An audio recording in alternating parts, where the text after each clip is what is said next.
আমার জিন্দিগি আমি এতটুকুই বুঝি, আমি আখেরাতের ফেরিওয়ালা, আমি কবরের ফেরিওয়ালা, আখেরাত ফেরি করি খোদার কসম। কেউ যদি বলে হুজুরদের কাছে আসমানের উপরে আর মাটির নিচের কথা ছাড়া আর কথা নাই, আমার কাছে আর নাই ভাই, আমি এদ্দুর লইয়াই আইছি, আমার ফুঁজি এদ্দুর, আপনি কি করবেন, আমার নাই, আমি করতে কাম, আমার কাছে এতে বালা কথা নাই। আমি আসমানের উপরের কথাই জানি, আমি মাটির তলের কথাই জানি, কারণ আমি জানি মাটির তলে কবর, আমারে সেখান থেকেও বাঁচতে হবে। আসমানের উপরে আমার জান্নাত, আমারে সেখানে যাইতে হবে। অতএব কোনো সমস্যা নাই, আমি যদি মাটির তলের কবর ঠিক করতে পারি, আমি যদি আসমানের উপরে জান্নাতের বরাদ্দ পাই, আমি কামিয়াব। অতএব এখানে ঘাবড়াইবার কিছু নাই।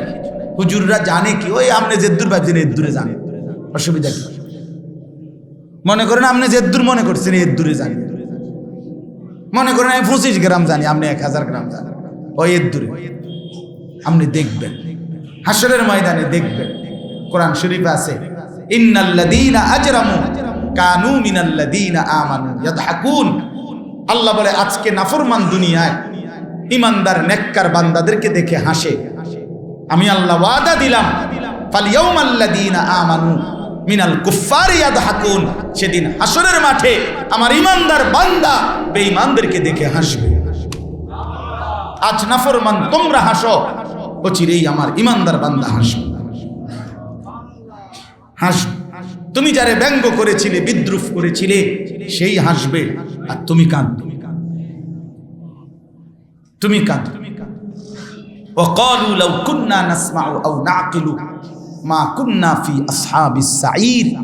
আল্লাহ বলেন জাহান্নামী নাফরমান ফেরেশতাদেরকে বলবে, হে ফেরেশতা ভাই, আমি যদি দুনিয়ার জীবনে ওই মোল্লা মৌলবীদের কথা কিছুটা শুনতাম অথবা বুঝতাম, তাহলে আজ আমি জাহান্নামী হতাম।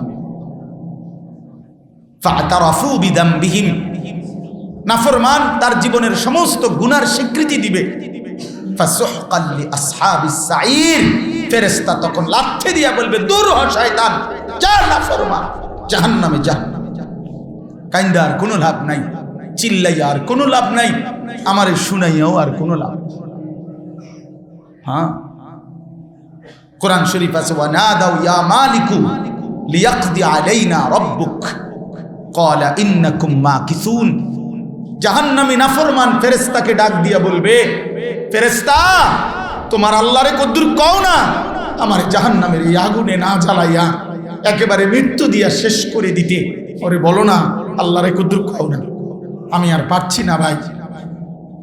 জাহান্নামীকে তখন ফেরেশতা বলবে, ক্বালা ইন্নাকুম মাকিসুন, না বেঈমান, এখানে মৃত্যু নাই, তোমাকে অনন্তকাল এভাবেই থাকতে হবে, এখানে অনন্তকাল এভাবেই থাকতে হবে। আম আবরামু আমরান ফাইন্না মুবরিমুন। এখানে একটা সাংঘাতিক কথা আল্লাহ বলছে, বান্দা আমি তোমাকে শাস্তি দেব কি সেটা আমি রেডি রাখছি, তুমি আমার থেকে বাঁচবা কেমনে তুমি রেডি করো। এই আয়াতের সরাসরি অর্থ বুঝেন নাই কথা। আমি তোমারে কি কি শাস্তি দেব আমি রেডি করে ফেলছি, আমার জাহান্নাম। এবার তুমি বাঁচবা কেমনে আমার থেকে, তুমি রেডি করো। আল্লাহ চ্যালেঞ্জ ঘোষণা দিচ্ছে, বান্দা ঠিক আছে, লড়াই করছো আমার লগে, ঠিক আছে, করো করো বান্দা। নিজের দিলের মধ্যে কথা ঢুকা দরকার, তাইলে ধীরে ধীরে জিন্দেগি পরিবর্তন হয়। বাস্তবিক অর্থেই এটা কথা যে আল্লাহর কোরআন মানুষের পরিবর্তনের জন্য, জিন্দেগি সাজাবার জন্য, জীবন গড়ার জন্য। কোরআন ব্যতীত, রাসূলুল্লাহ সাল্লাল্লাহু আলাইহি সাল্লামের সুন্নাহ ব্যতীত অন্য কোনোভাবে জীবন গড়া যায় না, জীবন সাজানো যায় না। বৈশ্বিক দুনিয়ার বাকি পড়ালেখার দ্বারা ভদ্রচিত উপার্জনের বিভিন্ন কলা কৌশল পদ্ধতি শেখা যায়, কিন্তু আলোকিত মানুষ, সুন্দর একটি জিন্দেগি, এটা শুধুই কেবল কোরআন এবং সুন্নাহর মাধ্যমেই গড়া যায়। এটা বাড়াবাড়ি কথা না, এটাই ইনসাফের কথা, এটাই যুক্তিসঙ্গত কথা। যদি কারো যুক্তি তর্কও দরকার হয় আমরা তার সাথে প্রমাণ করতে রাজি। মানে বাকি যত জেনারেল পড়ালেখা আছে তার দ্বারা দুনিয়া উপার্জনের ভদ্রচিত নিয়ম কানুন শেখা যায়, সুন্দর স্টাইলে উপার্জনের পদ্ধতি জানা যায়। মানুষ যেটা দ্বারা হয়, ইনসান হয়, আলোকিত মানুষ হয়, সেটা শুধুই কোরআনের দ্বারা, অন্য কিছু দ্বারা হবে না। বাংলা বই দ্বারা আলোকিত মানুষ হয় না, উপার্জনের পদ্ধতি জানা যায়। অঙ্ক, ইংরেজি, পদার্থ, জীববিজ্ঞান, রসায়ন বিজ্ঞানের বই দ্বারা আলোকিত মানুষ গড়া যায়। এখন প্রশ্ন হলো, আলোকিত মানুষের আবার তফাৎ আছে। কারো কাছে দুনিয়ার এই রং তামাশা এটাই আলো, আর কারো কাছে আখেরাতের আলোটাই হচ্ছে আলো। এইখানে কোরআনুল কারীমের মধ্যে জন্য আল্লাহ তাআলা বলছেন, ফামান লাম ইয়াজআলিল্লাহু লাহু নূরান ফামা লাহু মিন নূর। সরাসরি কোরআনের আয়াত। আল্লাহ বলেন, আমার আলো যে পেল না, ফামা লাহু মিন নূর, তার জন্য কোথাও কোনো আলো নেই। তাহলে সোজা বাংলা আয়াত। আল্লাহ বলেন, আমার আলো যে পেল না তার জন্য আলো নেই, কোথাও কোথাও আলো নাই। আল্লাহ তাআলা কোরআনুল কারীমে বলছেন, ওয়া ইউদ্লিলিল্লাহু ফামা লাহু মিন হাদ। আল্লাহ যাকে পথভ্রষ্ট করে দিলেন, ফামা লাহু মিন হাদ, তার জন্য কোথাও কোনো পথ প্রদর্শক নেই। তাহলে সোজা কথা, আল্লাহ পাক কাউকে গুমরাহ করে দিলে, আল্লাহর পথ থেকে বিচ্যুত হয়ে গেলে তার জন্য কোথাও কোনো পথ প্রদর্শক নাই। কোরআন শরীফে আছে, আল্লাহ তাআলা বলেন, আন্না হাদা সিরাতী মুস্তাকিমান ফাত্তাবিউহু। নিশ্চয়ই এটাই আমি আল্লাহ তাআলার সিরাতে মুস্তাকিম, এই কোরআনকে বলছি। ফাত্তাবিউহু, তোমরা একেই অনুসরণ করো। ওয়ালা তাত্তাবিউস সুবুল, তোমরা ভিন্ন কোনো একাধিক রাস্তায় অনুসরণ করো না। ফাতাফাররাকা বিকুম আন সাবিলিহি, তাহলে অন্য রাস্তা তোমাদেরকে সিরাতে মুস্তাকিম থেকে, জান্নাতের রাস্তা থেকে, সফলতার রাস্তা থেকে বিচ্ছিন্ন করে দিন। যালিকুম ওয়াসাকুম বিহি, আল্লাহ বলেন এটা কিন্তু আমি আল্লাহর ওসিয়ত করলাম আমি আল্লাহ এটা। অতএব প্রিয় বন্ধু, অন্য পথে রাস্তা নাই, অন্য পথে গন্তব্য নাই, অন্য কোন রাস্তা দিয়ে মঞ্জিলে পৌঁছা যায় না, জান্নাত পর্যন্ত যাওয়া যায় না। কোরআন শরীফে আল্লাহ তাআলা বলছেন, যালিকা হুদাল্লাহ ইয়াহদি বিহি মান ইয়াশা। এই যে সরাসরি কোরআনকে বলছেন, এটাই আল্লাহর হেদায়েত, এর দ্বারাই, বিহি মানে এর দ্বারাই আল্লাহ যাকে ইচ্ছে করেন হেদায়েত দিয়ে থাকেন। তাহলে কোরআন ব্যতীত অন্য কিছু দিয়ে কাউকে আল্লাহ হেদায়েত দেয় না, সুন্নাহ ব্যতীত অন্য কিছু দিয়ে হেদায়েত দেয় না, বাংলা বই দিয়ে হেদায়েত দেয় না, ভাত খাওয়ায়।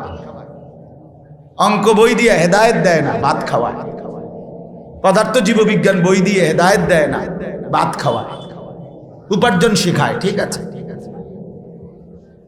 এই জন্য দোস্ত আমার, বন্ধু আমার, এটা বোঝা উচিত, এটা বোঝা উচিত। আল্লাহর কোরআন যার জীবনে নাই, সে আলো পায় নাই, সে আলো পায় না, সে সত্যিকার অর্থেই বঞ্চিত, মাহরুম। আমি এই জন্য বলি, এ প্লাস আর গোল্ডেন এ প্লাস এটাকে মানুষ বলে না, আখলাককে মানুষ বলে। জীবন গঠন এটা ভিন্ন বিষয়, এটা ভিন্ন বিষয়, আলাদা বিষয়। জিন্দেগিকে গঠন করা, জীবনকে গঠন করা। রাসূলুল্লাহ সাল্লাল্লাহু আলাইহি সাল্লাম বলছেন, আকমালুল মুমিনিনা ঈমানান আহসানুহুম খুলুকান। সবচেয়ে পূর্ণাঙ্গ মুমিন ওই ব্যক্তি যার আখলাক সবচেয়ে সুন্দর।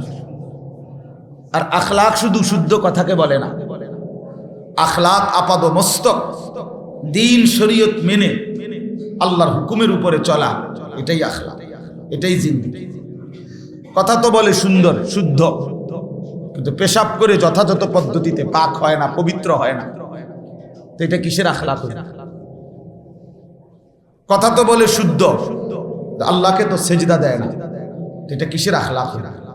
ছেলেটার কথা তো সুন্দর, কেমন আছেন আঙ্কেল, ভালো আছেন, নাস্তা খেয়েছেন আঙ্কেল, কিছু খাবেন আঙ্কেল, কিন্তু কথা খুব চমৎকার, কিন্তু সে তো নামাজ পড়ে না, সে তো নজর হেফাজত করে না, সে তো গুনার আড্ডার মধ্যে ব্যস্ত, তো সেটা আখলাক হলো? রেজাল্ট তো ভালো, A+ আছে, গোল্ডেন A+ পাইছে, কিন্তু হারাম রিলেশন, হারাম সম্পর্কে লিপ্ত, তাহলে এটা কি আখলাক হইল? রেজাল্ট তো A+, কিন্তু কোনো মেয়ের সাথে অবৈধ সম্পর্ক, তাহলে এটা আখলাক হলো? এই জন্য প্রিয় বন্ধু বাপ আমার সবাইকে বলি, আপনাদেরকেও বোঝা উচিত সন্তান গড়ে কিভাবে। সন্তান সার্টিফিকেট দিয়ে গড়ে না, সন্তান কোরআন দিয়ে গড়তে হয়, সন্তান দ্বীন দিয়ে গড়তে হয়। রাসূলুল্লাহ সাল্লাল্লাহু আলাইহি ওয়াসাল্লাম বলছেন, মা নাহালা ওয়ালিদুন মিন ওয়ালাদিন মিন নুহলিন মিন আদাবিন হাসান, কোন পিতা মাতা তার সন্তানকে সবচেয়ে উত্তম যেই উপঢৌকন, হাদিয়া, গিফট করলো, নবীজি বলেন সেটা হলো আদাবুন হাসান, উত্তম আখলাক শিখানো। যে মা বাপ তার সন্তানকে উত্তম আখলাক শিখালো, সেই মা বাপই সন্তানকে সর্বোত্তম জিনিস দিবে। ঘর বাড়ি, খাট পালক, সোফা, ফার্নিচার না হোক, মাটিতেই ঘুমায়, মাটিতেই দিন কাটে, কিন্তু উত্তম আখলাক শিখছে, উত্তম আখলাক। এই জন্য ভাই আমার, বন্ধু আমার, আল্লাহর কোরআনের কথা দিল দিয়ে শোনা উচিত। বক্তা জনপ্রিয় না অজনপ্রিয় এটা কোনো বিষয় না, বক্তারে সবাই চেনে না না চেনে এটা কোনো বিষয় না, বিষয় হলো আল্লাহর কথার প্রতি আন্তরিক হওয়া। হোক আমার মসজিদের ইমাম, হোক আমার মহল্লার ইমাম, হোক উনারে কেউ চেনে না, সারা দেশ চিনে না, এটা কোনো জরুরি বিষয় না। সবাই চিনতে হবে এটা কোনো জরুরি না। কামিয়াবির জন্য সবাই চিনা এটা জরুরি না। সবাই চিনলে সফল, না চিনলে ব্যর্থ, এমন কোনো মূলনীতি কোরআন সুন্নাহর মধ্যে নাই। বুঝেন নাই? কোরআনুল কারীমের মধ্যে মোট 25 জন নবী রাসূলের নাম আছে। কয়জন? তো নবী রাসূল তো মোট 25 জন, তো বাকিদের নাম 1,24,000 বা 2,24,000 নবী রাসূল। তো পৃথিবীর বাকি কিতাবগুলো খুঁজলে আরো সবখানিক নবীর নাম মিলাইতে কষ্ট হয়ে যাবে, নাইলে আরো 100 নবীর নাম পাওয়া যাবে, কষ্ট হয়ে যাবে, 100 মিলান যাবে। তো মনে করেন 100 নবীর নাম জানে সবাই, তো বাকি 1,24,000 যদি হয়, তাহলে 1,23,900 নবীর নাম পৃথিবীর কোনো কিতাবে নাই। তো ওনারা ব্যর্থ, তো তাই মতো আমরা যেহেতু চিনি না ওনারা আর কি সব। এই জন্য এটা জরুরি বিষয়। রাসূলুল্লাহ সাল্লাল্লাহু আলাইহি সাল্লাম বিদায় হজ্জের ভাষণ দিয়েছিলেন। হজ্জের বছর, নিজের 10ম হিজরিতে ইন্তেকালের আগের বছর, তখন আরাফাতের ময়দানে নবীজির হজ্জের ভাষণে নবীজির সামনে ছিলেন 1.25 লক্ষ সাহাবী। কিন্তু পৃথিবীর কোন কিতাবে, আসমানের নিচে জমিনের উপরে, গোটা পৃথিবীতে কোন কিতাবে, সব কিতাব মিলাইয়াও 2,000-5,000 সাহাবীর নাম পাওয়া যাবে না, নাই। সর্বোচ্চ 313 জন সাহাবীর নাম, বদরি সাহাবী যারা বদরের যুদ্ধে অংশগ্রহণ করছে, উনাদের নাম একসাথে আছে। আর আরো কিছু হবে, তাহলে আরো 2,400-5,000 সাহাবীর নাম নালে পাইলাম, একেবারে 5,000 সাহাবীর নাম পাইলাম, আর নাই তো 10,000 সাহাবীর নাম খুঁজা পাইলাম। তো বাকি 1,15,000 সাহাবী যারা হজ্জের মধ্যে ছিল, আর সাহাবীরা তো সবাই হজে গেছে না, বুড়া বাচ্চা থাকতে পারে, বাচ্চা থাকতে পারে, মহিলা থাকতে পারে, বাড়ি ঘরে এই বছর তাকে কাজ আয়া সবাই গেছে কেন, তাইলে ওরাও তো আছে। তাহলে এই বিপুল সংখ্যক সাহাবীদের নাম যে পৃথিবীতে নাই, তো ওনারা ব্যর্থ। আমরা যে জানি না ওনাদের নাম। এই জন্য প্রিয় বন্ধু, এটা বোঝা উচিত দোস্ত আমার, এটা বোঝা উচিত যে আল্লাহর কথার প্রতি মনোযোগী হওয়া। আল্লাহ তাআলার ইচ্ছা এটা। আল্লাহ কখনো কাউকে 10,000 মানুষের সামনে বলার সুযোগ দিছে, কাউকে 10 জনের সামনে বলার সুযোগ দিছে। খোদার কসম, দুইটাই আল্লাহ তাআলার দেওয়া তৌফিক। আমি আনিসুর রহমান, তো কখনো আমি 50 জন 10 জন মানুষের সামনেও ভরপুর বয়ান করছি, 4 ঘন্টা বয়ান করছি, 12 জন 14 জনের মানুষ। কি হয়েছে? সেই সময় আমি ব্যর্থ ছিলাম নাকি? এখন একটু শ্রোতা বাড়ছে, এটা খুব সফল হয়ে গেছি নাকি? দোস্ত আমার, এটা বোঝা উচিত। সফলতা কিংবা ব্যর্থতা সংখ্যার উপরে না, আল্লাহ তাআলার গ্রহণ করার উপর।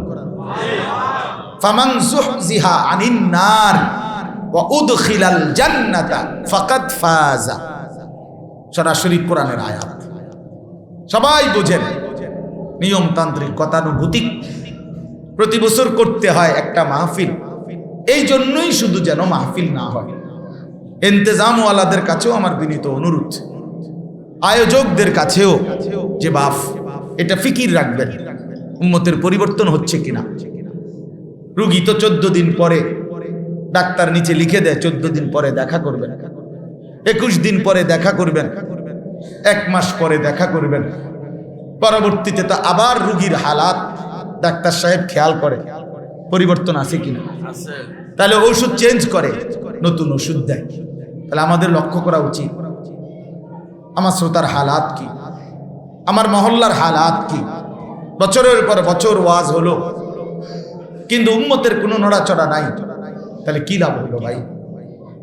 এক এক সময় এক একজন জনপ্রিয়, যে এবার কে মাঠে জনপ্রিয় তারে আনো, মানুষ হোক, শুধু মানুষ হোক, বুট বাদাম চটপটি খানা দানা একটা হই হুল্লুর হইল, একটা উড়াদুরা তুফান তাফান হইল, লোক হইছে, একটা হুলুস্থুল গেছে, হুঁশা ছিল না বেটা মাহফিলটার মধ্যে, যে একটা কারবার গেছে, এই শেষ।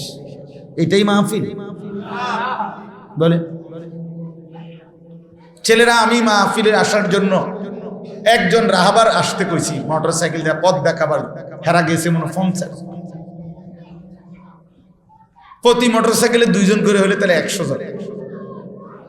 আমি ড্রাইভারের বলছি, তুমি সর্বোচ্চ গতিতে চালাও। এরা বাতাসের মতো আইও আমার লগে পায় না, বেচারা রাগ হয়ে গেছে।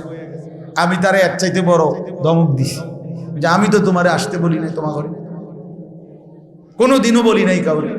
আমার চোখে দেখা এই মোটরসাইকেলের এই শোডাউন দিতে গিয়ে আমার সামনে ছেলে আরেকটা মোটরসাইকেলের বাড়ি খাইয়া দাঁত 2টা বা 3টা দাঁত পড়ে গেছে। তো এতে আমার কি ফায়দা হইল?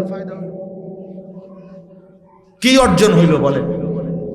এই জন্য বললাম, শুধু মহড়া, শুধু প্রদর্শনী, শুধু লৌকিকতা, এটা যেন না হয়, এটা যেন না হয়। কোরআন শরীফে আছে, নবীরা মানুষকে আল্লাহর দিকে ডাকতেন। নবীদের চাইতে দরদ নিয়া, ফিকির নিয়ে মানুষকে আল্লাহর দিকে আর কেউ ডাকছেন নবীদের চাইতে বেশি? না। সেই নবীরা বলতেন, কোরআন শরীফে স্পষ্ট আছে, ওমা আনা মিনাল মুতাকাল্লিফিন, হে জনগণ, আমি আসলে তাকাল্লুফ, লৌকিকতা গ্রহণকারীদের অন্তর্ভুক্ত নই। আমি শুধু এই কারণে আসি নাই যে 2 ইঞ্চি হাত উঠাবেন, তারপর সাথে সাথে নামায় দিবেন, কোর্টের দিকে নজর রাখবেন, টুপির দিকে নজর রাখবেন, প্রত্যেক মাহফিলে জামা বদলাবেন, কোট বদলাবেন, সিস্টেম বদলাবেন, স্টাইল বদলাবেন না। এই তাকাল্লুফ এটা মাকসাদ না। মাকসাদ আল্লাহর বান্দার কলিজার মধ্যে ছুঁয়ে দাও, দিল ছুঁয়ে দেওয়া, তার পরিবর্তনের ফিকির করা। ইন উরিদু ইল্লাল ইসলাহা মাসতাতাতু, কোরআন শরীফে আছে, সমস্ত নবীরা মানুষদেরকে আল্লাহর দিকে দাওয়াত দিতেন। খোদার কসম ভাই শোনো, বাবারাও শুনেন, সমস্ত নবীরা মানুষকে বলতেন, হে আমার জাতি, তোমাদেরকে যে আল্লাহর পথে ডাকতেছি, উদ্দেশ্য কি, মাকসাদ কি? এই কোরআন স্পষ্ট বলছে, নবীরা বলতেন আল্লাহর কসম, ইন উরিদু ইল্লাল ইসলাহা, অন্য কোনো উদ্দেশ্য নাই, শুধুই তোমাদের আমার সাধ্যের সবটুকু দিয়ে উম্মত তোমাদের সংশোধন চাই, সংশোধন চাই, সংশোধন চাই। এটা কোরআন শরীফের আয়াত। ইন উরিদু ইল্লাল ইসলাহা মাস্তাতা'তু, আর কোনো মাকসাদ নেই, শুধু উম্মতের সংশোধন, মানুষের পরিবর্তন, এটা চাই, ইসলাহ চাই, সংশোধন চাই, আর কিছু চাই না। এইটা ফিকির করতে, এইটা ফিকির করতে 950 বছর নূহ আলাইহিস সালাম মানুষকে আল্লাহর দিকে ডাক দিছেন। আল্লাহর কসম কিতাবে আছে, ইমাম ইবনুল কাইয়িম রাহমাতুল্লাহর কিতাবে আমরা পড়ছি, হাজার হাজার বার ওনার কওম মারতে মারতে রক্তাক্ত করে উনি বেহুশ হয়ে যাইতেন। তখন 4 জনে ধরাধরি করে ময়লার স্তূপের মধ্যে রক্তাক্ত নূহ নবীকে ফেলে দিয়ে আসতেন। রক্তাক্ত অবস্থায় ময়লার স্তূপের থেকে যখন ওনার হুঁশ আসতো, সর্বপ্রথম চোখ মেলেই উনি চোখ, চেহারা, কপাল থেকে রক্ত মুইছেই 2 হাত তুলতেন আর আল্লাহকে বলতেন, আল্লাহুম্মা গফির লি কওমি ফাইন্নাহুম লা ইয়ালামুন। আল্লামা ইবনুল কাইয়িম বলেন, এই বাক্যটি সব নবীরাই পড়েছেন যে আল্লাহ আমার জাতিকে মাফ করে দেন, ওরা বুঝে নাই। আমি আবার বলবো, আবার যাব, আবার তাদের দুয়ারে দুয়ারে আখিরাতের ফেরি করব। কবি ইধার কবি উধার, কবি জমি पर कभी আরশ पर, কবি দর বদর। নবীর দাওয়াত ছিল এমন, কখনো এদিকে, কখনো সেদিকে, কখনো নিচে, কখনো উপরে, কখনো দুয়ারে দুয়ারে, দুয়ারে দুয়ারে, দুয়ারে। আবু জেহেলকে আল্লাহর নবী সাল্লাল্লাহু আলাইহি সাল্লাম তারিখে ইবনে খাল্লিকান, একটা কিতাব আছে আরবি, এই কিতাবের মধ্যে আছে শুধু আবু জেহেলকে নবীজি 4000 বার কালেমার দাওয়াত দিয়েছে। 1000 না, 4000 বার কালেমার দাওয়াত দিয়েছে। কি পরিমাণ বলাটা বলছে, কি পরিমাণ চোখের পানি ফেলছে, কি পরিমাণ আহাজারি করছে। এই জন্য দোস্ত, আমার যুবক ভাই, তোমরা আসছো, প্রিয় বন্ধু, তোমাদের কাছে এক ভাই হিসাবে অনুরোধ করি, আল্লাহর কথা মনোযোগ দিয়ে শোনো। তোমার জন্য শোনো, বন্ধুদের জন্য না, তোমার জন্য। তুমি ভাবো তোমার আল্লাহ, তোমার কোরআন, তোমার ধর্ম, তোমার ইসলাম, তোমার আখিরাত, তোমার কবর 1 মিনিটের জন্য, 1 ঘন্টার জন্য, 2 ঘন্টার জন্য নিজেকে এই সমাজ থেকে বিচ্ছিন্ন ভাবো। আমি আমার জন্য শুনতেছি, আমার কবর হবে, আমার মৃত্যু হবে, আমার মৃত্যু পরবর্তী একটা জিন্দেগি হবে। আল্লাহর কসম, এটা যদি কারো দিলে জমে, এটাই তার উপরে আল্লাহর সবচেয়ে বড় দয়া। আর এটা যার দিল থেকে চলে যায়, কবর, আখিরাত, মিজান, ফুলসিরাত, খোদার কসম, তার উপরে আল্লাহর সবচেয়ে বড় লানত এটা। কোন ব্যক্তির উপরে আল্লাহর সবচেয়ে বড় শাস্তি কি? তাফসীরে আছে, দুনিয়াতে। আখিরাতের ফিডা তো আলাদা কথা। দুনিয়াতে কোন মানুষের উপরে আল্লাহর সবচেয়ে বড় শাস্তি কি? শাস্তি হলো আখিরাত ভুলায়া দাও। বিশ্বাস করে, সূরা হাশরের মধ্যে আছে, ওয়ালা তাকুনু কাল্লাযীনা নাসুল্লাহা ফাআনসাহুম আনফুসাহুম। এই আয়াত সূরা হাশর 28 নম্বর পারা, এই সূরা হাশরের 19 নম্বর আয়াত। আল্লাহ বলেন, বান্দা, এই পরিমাণ আমাকে ভুলে যেও না। আমি আল্লাহকে লম্বা সময় ভুলে গেলে ফাআনসাহুম আনফুসাহুম, একদিন আমি তোমাকে তোমার নিজের থেকে ভুলায়া দেব। কি ভুলায়া দেব? তোমার আখিরাত ভুলায়া দেব, তোমার কবর ভুলায়া দেব, তোমার মৃত্যু পরবর্তী জিন্দেগি, তুমি যে হাশরের ময়দানে দাঁড়াবা, এটা ভুলায়া দেব। আর কোনোদিন মনে পড়বে না 365 দিন এক বছরে কোনোদিন ফজরের নামাজ পড়লা না বান্দা, হতে পারে একদিন আমি আল্লাহ নারাজ হয়ে টোটালি আখিরাত ভুলায়া দেব। 30 বছর মিথ্যা বলতেছ, 30 বছর সুদ খাইতেছ, 30 বছর ওজনে কম দিতেছ, প্রতিদিন নাচ গান টেলিভিশনে নর্তকীর ছবি দেখছ, যুবক সারা রাত উলঙ্গ ছবি দেখো, মা আর বোন দিনভর বছরের পর বছর বেপর্দা চলে, হতে পারে খোদার গজব পড়ছে তোর উপরে, এই জন্য আর কোনো দিন তোরে আখেরাত মনে করায় না। নাহলে মুসলমানের ঘরে জন্ম নিলে, আল্লাহ চিনলে এতদিন নাফরমানি করতে পারে না। মুসলমান 365 দিন, 365 দিন, 1 বছর টানা মুসলমান আল্লাহকে ভুলে থাকতে পারে না। একটা বছর কোনোদিন ফজরের নামাজ পড়ো নাই, তুমি কেমন আল্লাহরে ভুললা? প্রতিদিন তুমি নারী দেখো, ছবি দেখো, নাচ দেখো, তুমি আল্লাহকে কেমন ভুললা? প্রতিদিন যে ব্যবসায়ী ওজনে কম দেয়, সে মালিককে কেমন ভোলাটা ভুলছে? কোনদিন যে 5 ওয়াক্ত নামাজ পড়ে না, সে আল্লাহকে কেমন ভুলছে? বলেন। মূল কথা হলো তার উপরে খোদার লানত পড়ছে। এই জন্য সরাসরি কোরআনে আছে, ইবলিস আল্লাহকে হুকুমে সেজদা দেয় নাই।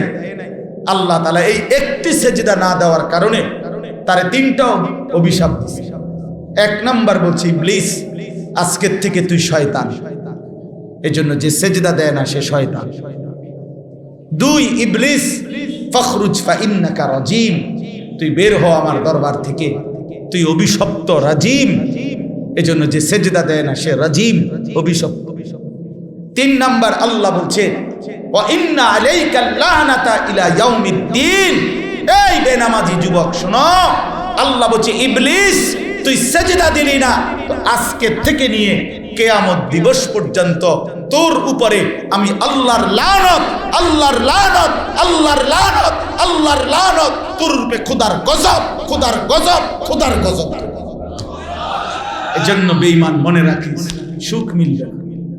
এ বেডিয়ে চাইবা হারা জীবন, নর্তকীয়ে দেখবা, উলঙ্গ ছবিয়ে দেখবা, আর এই চুলে ফিরাইবা, পৃথিবীর কোনো কামে লাগবা না। একবার জামা বদলাইবা, একবার শার্ট বদলাইবা, একবার প্যান্ট বদলাইবা, একবার জুতার ডিজাইন বদলাইবা, একবার চুলের ডিজাইন বদলাইবা, আর একবার অসৎ বন্ধুদেরকে নিয়ে ঘন্টার পর ঘন্টা নারী উলঙ্গ ছবি, অসভ্য আর নোংরামিতেই জীবন শেষ করে দিবা। পৃথিবীর আর কামে লাগলা না, আখেরাতের কামেও লাগলা।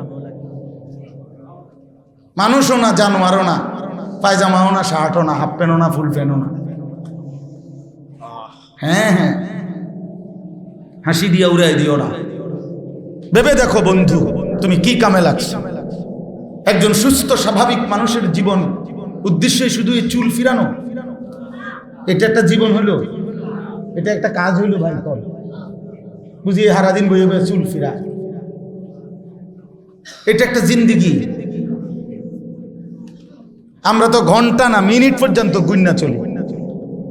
মিনিট পারি না সেকেন্ড ভাগ করতাম। সময় এতটা ব্যস্ত থাকি যে আলহামদুলিল্লাহ, আল্লাহর দয়া, আল্লাহর দয়া। উদাহরণস্বরূপ বললাম, যারা দিন নিয়ে ভাবে, আল্লাহর পথে থাকে, তার পুরাটা সময় আলহামদুলিল্লাহ আখিরাতের ফিকিরেই লেগে থাকে। এই জন্য আমার এই প্রসঙ্গের কথা শেষ। দোস্ত, আমি এটা বুঝাইতে চাইলাম, আমরা এটা অনুরোধ করতে চাইলাম যে জীবনের কদর করা উচিত। বাবারা, ছেলেরা, আপনি আপনার স্ত্রী সন্তান নিয়ে কি করছেন, আপনার জিম্মাদারি কি, এটা অভিভাবকরা ভাইবেন। আর ছেলেরা, বাবা তোমরা ভাইব, তোমারে আল্লাহ যে মানুষ বানাইছেন, মুসলমান বানাইছেন, তোমার দায়িত্বটা ছিল কি? তুমি কতদিন হয় আল্লাহকে ভুলে গেছো? কতদিন হয় সেজদা ভুলে গেছো? কতদিন হয় নামাজ ভুলে গেছো? কতদিন মনিবকে সেজদা দাও না? আহ, যে কপালে সেজদা নাই তার উপরে লানত, যে কপালে সেজদা নাই সে রাজিম, যে কপালে সেজদা নাই সে শয়তান। সে মানুষ না, সে মানুষ হইতে পারে।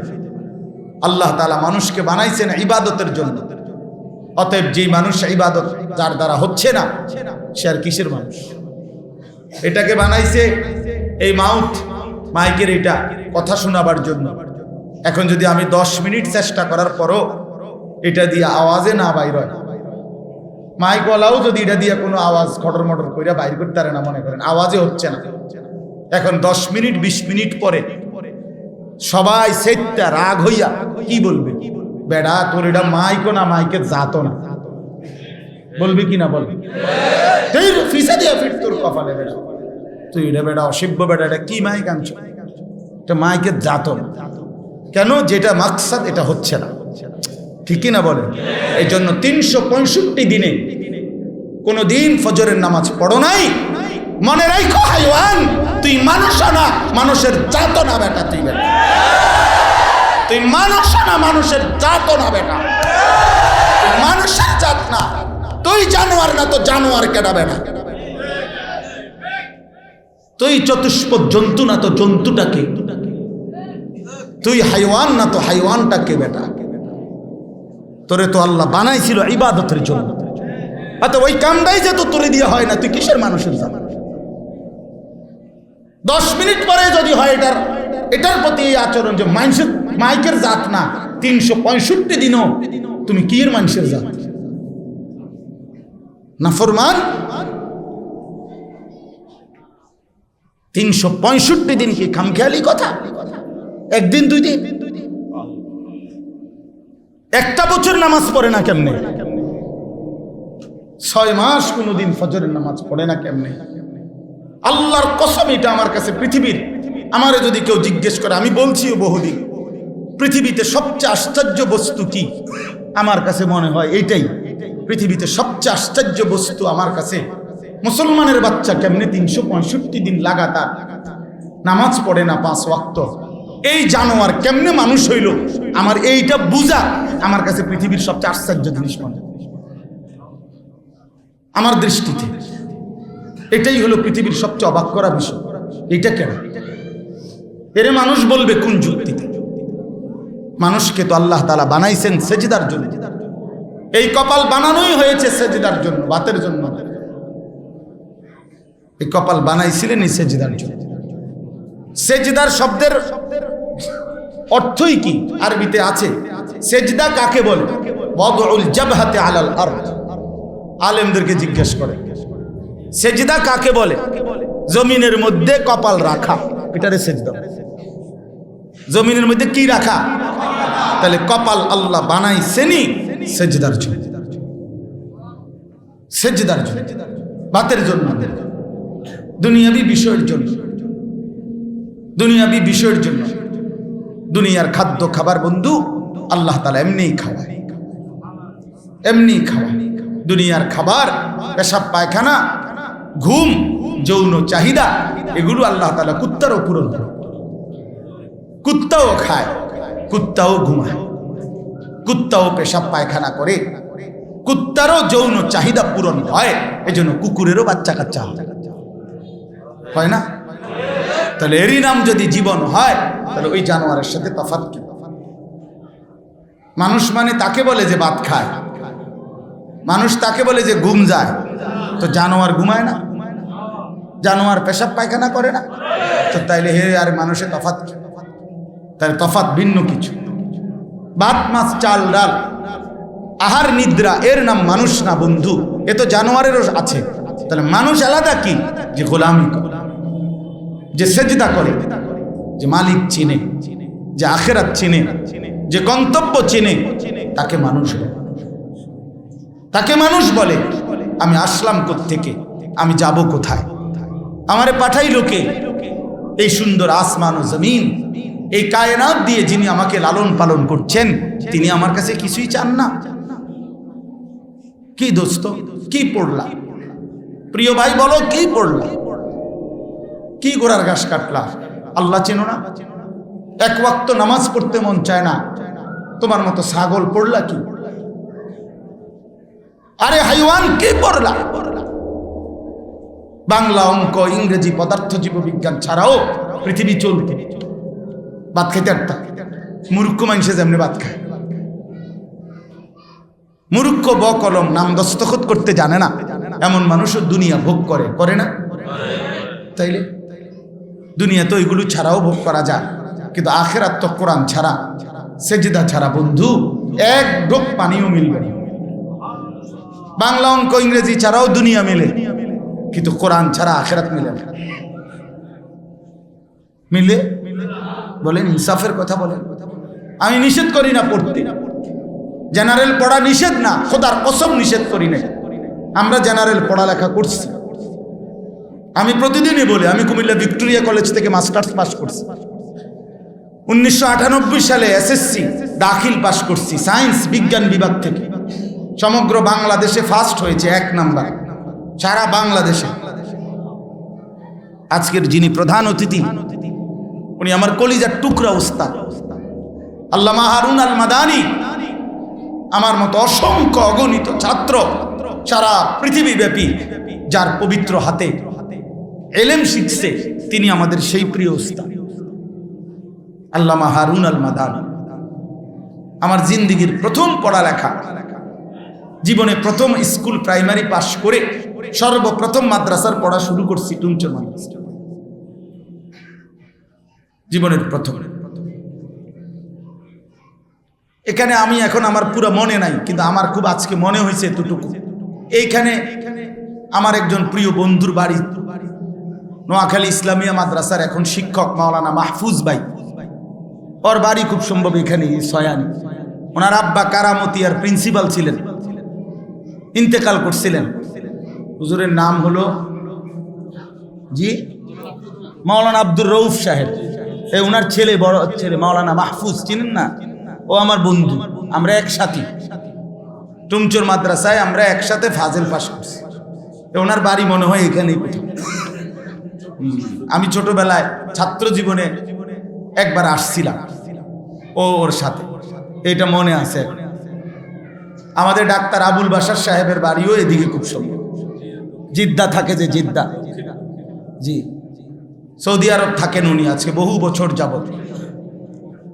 তো এই জন্য বললাম বাপ, আমরা আপনাদের কাছে অনুরোধ করছি, ছেলেরা নওজোয়ান ভালোবাসা আসছো, তোমরা আল্লাহর জন্য আসছো, আল্লাহর কোরআন শুনতে আসছো।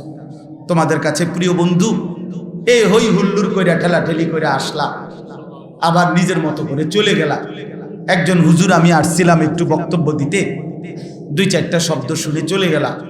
দোস্ত, আমার জিন্দগিটা যেন এমন না। প্রিয় বন্ধু, তাইলে আসার কোনো অর্থ নাই। তোমরা সেজদা দিও, নামাজ পড়ো। তোমরা যারা আজকের সারাদিনে 5 ওয়াক্ত নামাজ পড়ো নাই, কেমনে দাঁড়াইবে আল্লাহর সামনে? কোরআন শরীফে আছে, আল্লাহ তাআলা বলেন, ফাকাইফা তাত্তাকুনা ইন কাফারতুম ইয়াওমান ইয়াজআলুল বিলদানা শিবা। আল্লাহ তাআলা বলে, বান্দা, ছেলেরা, বাপ, বাবারা সবাই শুনেন, আল্লাহ বলে, আমার বান্দা, এই যে তুমি প্রতিনিয়ত নাফরমানি করছো আমি আল্লাহর, সেদিন আখিরাতে হাসরের মাঠে তুমি কেমনে বাঁচবা?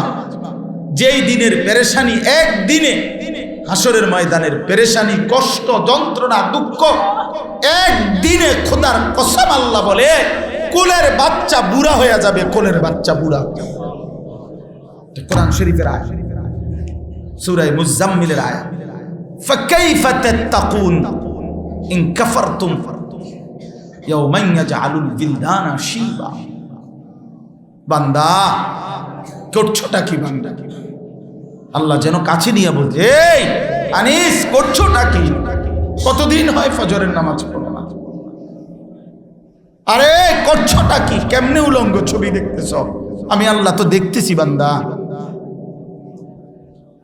আমি আছি তো বান্দা, আমি তো ঘুমাই নাই। তোর মা না ঘুমাইছে, তোর বাবা ঘুমাইছে, এলাকাবাসী না ঘুমাইছে? অন্ধকার রাতে সারা রাত যে উলঙ্গ ছবি দেখছো, নাচ গান দেখছো, হায় হায়, আমি তো জেগে আছি বান্দা, আমি তো দেখতেছি বান্দা, আমি ছাড়বো না বান্দা। তুমি আমার দুনিয়ার রহমান নাম দেখছো, কিন্তু আমার কিন্তু 99টা নাম, আরো নাম আছে। তুমি আমার একটা নামে না শুনছো, রহমান রাহিম, কিন্তু আমি যে জব্বার, আমি যে কাহার, এটা কি শোনো নাই? আমার জব্বার নামের তরজমা শোনো, আমার কাহার নামের অর্থ শোনো। হাসরের ময়দান আমি দেখাবো। ফায়াউমা ইদিল্লা ইউআযযিবু আযাবাহু আহাদ। আল্লাহ বলে, বান্দা নাফরমান, মনে রেখো, হাসরের দিন আমি আল্লাহর চাইতে ভয়ানক আযাব তুমি বেঈমান রে আর কেউ দিবে না। আমার শাস্তি বড় ভয়ানক হবে।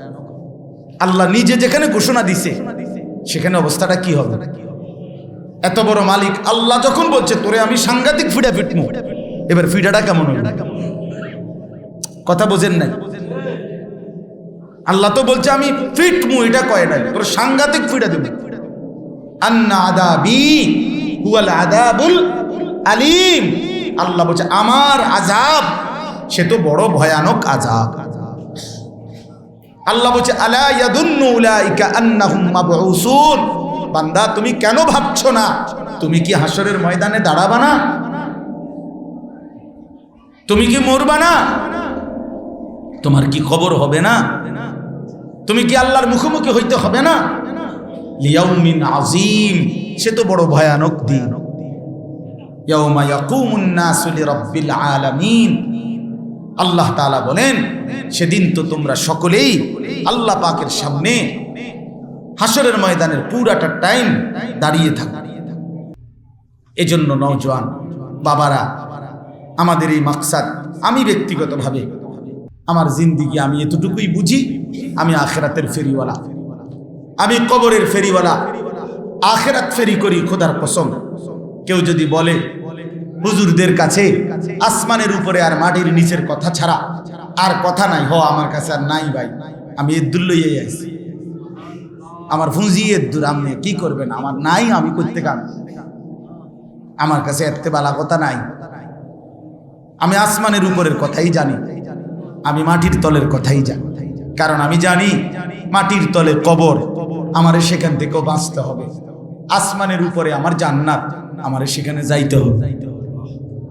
অতএব কোনো সমস্যা নাই, আমি যদি মাটির তলের কবর ঠিক করতে পারি, আমি যদি আসমানের উপরে জান্নাতের বরাদ্দ পাই, আমি কামিয়াব। অতএব এখানে ঘাবড়াইবার কিছু নাই। হুজুররা জানে কি, ওই আপনি যেদ্দুর ভাবছেন এদ্দুরে জানে, অসুবিধা কি?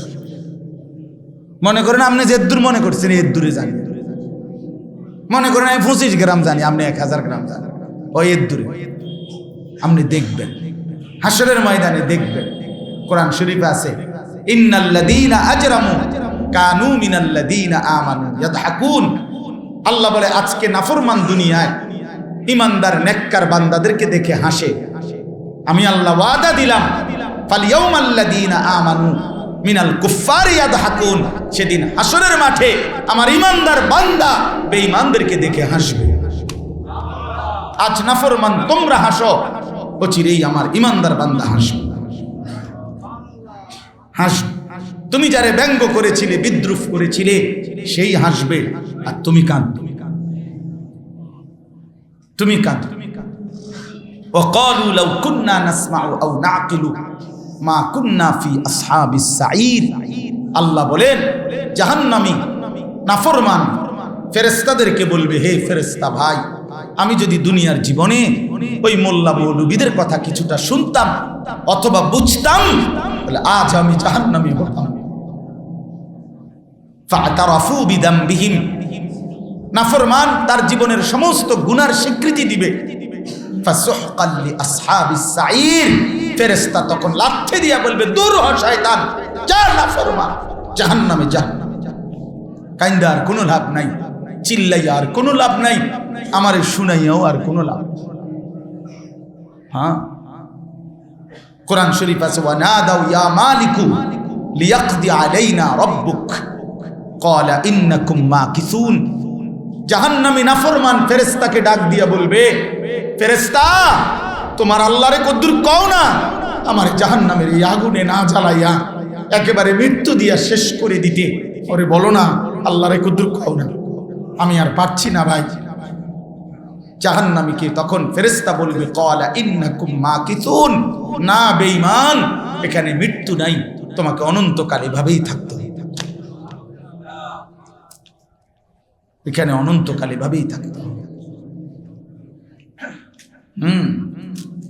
আম আবরামু আমরান ফাইন্না মুবরিমুন।